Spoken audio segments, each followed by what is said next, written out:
We'll guide you through how to make masked text logo animation in After Effects. If you find this helpful, don't forget to like and subscribe. People search for this tutorial to learn how to create logo and text reveal animations in Adobe After Effects using shape masks in Trackmatis. It helps them design clean and professional intros for branding, YouTube videos, and promotional content. This technique makes logos and text appear more dynamic, modern, and visually engaging without requiring advanced motion graphics skills. First, open Adobe After Effects on your computer and wait for the program to load completely. After the workspace appears, create a new composition to begin your project. Set the composition settings you need, then confirm to open the timeline. Next, import your logo into the project panel and add it to the timeline so it becomes your base layer.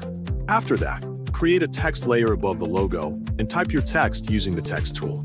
Adjust the font, size, and position so the text is clearly visible and properly aligned with the logo. Then create a shape layer for masking and draw a rectangle or custom shape using the shape tool. Place the shape layer above the text layer in the timeline so it can control the reveal effect.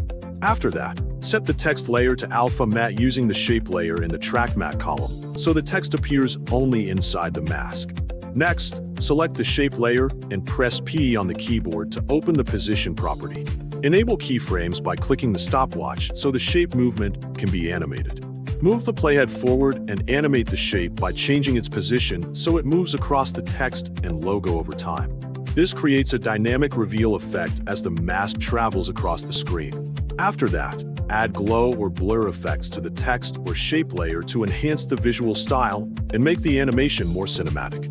Once everything is set, preview the animation by playing the timeline from the beginning to ensure the movement, masking, and effects work smoothly together.